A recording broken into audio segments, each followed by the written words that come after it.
Баршаңызға сәлем. Бүгін біз жасалу жолы өте ерекше. Түркімен халқының тағамы бөрек жасайтын боламыз. Ең алдымен ұнға бір жұмыртқа, тұзды су қосып, қатты қамыр елеп аламыз.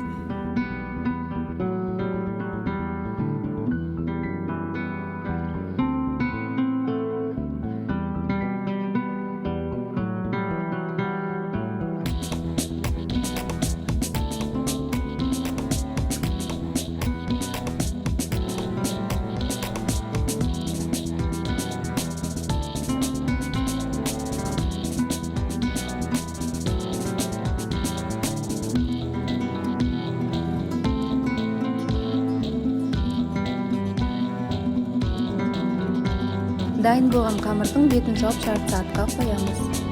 Сол аралықта біз салмасын дайындаймыз. Салмасына жұмыртқа, сүт, сұйық май, тұз және қара бұрышты қосып, жақсылап араластырып аламыз.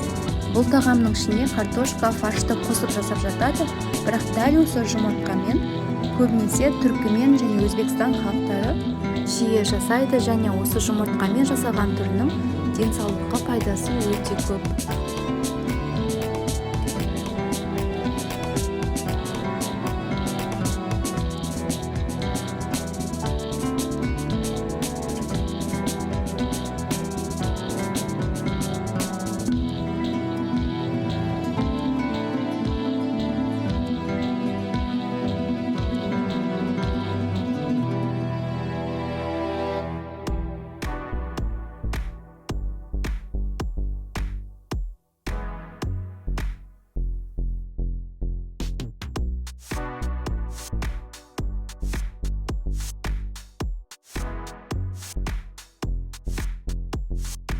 Қамырды жайып, осылай дөңгелекшемен кесіп аламыз.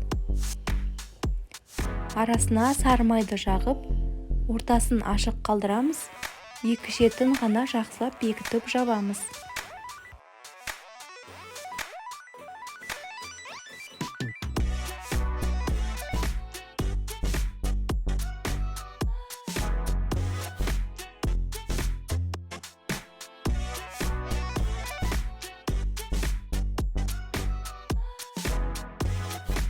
Дәл осылай қамырымызды дайындап аламыз.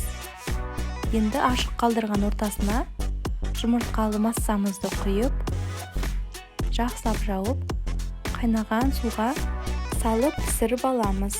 Жұмыртқалы сұйықтықты өздеріңізге ыңғайлы ыдысқа құйып алсаңыздар болады. Мен таза шәйнектің ішіне құйдым, сол ыңғайлырақ болды. Міне осылай пісіп шығады. Піскен соң бетіне сары майды жағып шығамыз. Осылай қаймақпен ұсынсаңыздар болады. Өте дәмді шығады. Сіздер де жасап көріңіздер. Видео ұнап жатса лайк басып тіркеліп кетуді ұмытпаңыздар.